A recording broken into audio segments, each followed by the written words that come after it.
जय हो भगवान श्री कृष्ण की, विष्णु की। वैशाख मास में जो वैशाख महात्म पड़ता है उसके सभी पाप नष्ट होते हैं।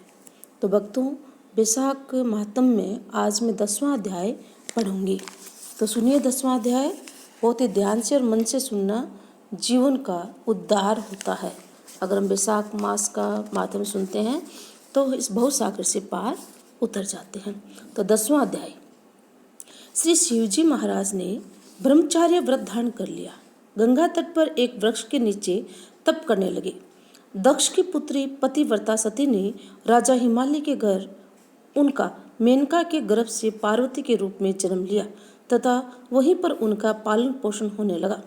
इसी समय तारकासुर नाम का एक राक्षस उत्पन्न हुआ, जिसने महातप करके ब्रह्मा जी से ये वरदान पा लिया कि वह देवता, राक्षस, नाग व मनुष्य किसी से नहीं मरेगा। परंतु जगत पिता ब्रह्मा ने उसे कहा कि भगवान रुद्र के पुत्र से तेरी मृत्यु होगी। राक्षस ने सोचा कि जब शिवजी के स्त्री ही नहीं हो तो पुत्र कहाँ से होगा, कि मृत्यु कैसे होगी मेरी। इस कारण कह दिया कि तथास्तु। ऐसा वर पाकर तारकासुर ने सबको दुख देना प्रारंभ कर दिया। देवताओं को अपना दास बना लिया और देवांगनाओं को दासी। इस प्रकार जब देवता अत्यंत दुखी हो गए तो वे ब्रह्मा जी के पास पहुंचे। ब्रह्मा जी ने उनके दुख को सुनकर कहा कि वर देते समय हमने उस राक्षस को कहा था कि उसकी मृत्यु शिव के पुत्र के हाथ से है, अतः शिवाय रुद्र के पुत्र के उनकी मृत्यु और किसी उपाय से न होगी। शिवजी की स्त्री सती ने दक्ष के यज्ञ में अपने प्राण त्याग दिए थे। अब उसने पार्वती के रूप में हिमालय के घर जन्म लिया है, परंतु रुद्र भगवान हिमालय के शिखर पर घोर तप कर रहे हैं। सो ऐसा उपाय करना चाहिए जिससे रुद्र का पार्वती के साथ पाणी ग्रहण हो जाए। तब सब देवताओं ने इंद्र सहित अमरावती पुरी में जाकर गुरु बृहस्पति से सलाह ली और फिर इंद्र ने उन्हें कार्य की सिद्धि के लिए नारद तथा कामदेव को बुलाया और उनसे कहा कि वह हिमालय के घर जाकर उनको समझाए कि पहले जन्म में दक्ष की पुत्री थी शिवजी की पत्नी, अब पार्वती के रूप में तुम्हारी पुत्री हुई है।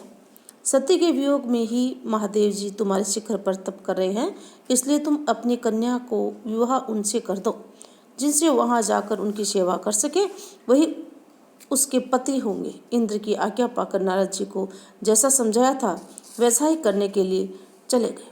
और फिर इंद्र ने कामदेव को बुलाकर कहा कि सब देवताओं के हित के लिए तुम बसंत ऋतु के सहित तपोवन में जहाँ भगवान रुद्र तपस्या कर रहे हैं जाओ और वहाँ पर बसंत का विस्तार करो।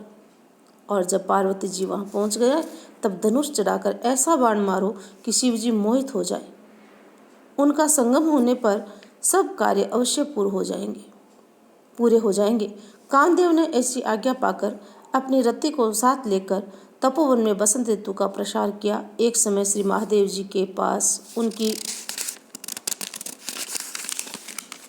सेवा करने के लिए पार्वती जी बैठी हुई थी कि तभी कामदेव ने पीछे की तरफ से वृक्ष की ओट में होकर शिव जी को बाण मारा तो शिव जी का मन चलायमान हो गया।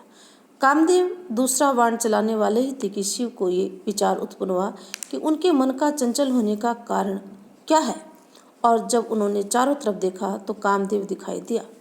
क्रोध से अपने मस्तक से तीसरा नेत्र खोला तो उसमें से ऐसी अग्नि उत्पन्न हुई जिससे सारा संसार भयभीत हो गया और उस अग्नि से धनुष सहित कामदेव भस्म हो गया। बसंत और रति भी भयभीत होकर भाग गए तथा पार्वती जी भी एक और डर कर दूर जा खड़ी हुई।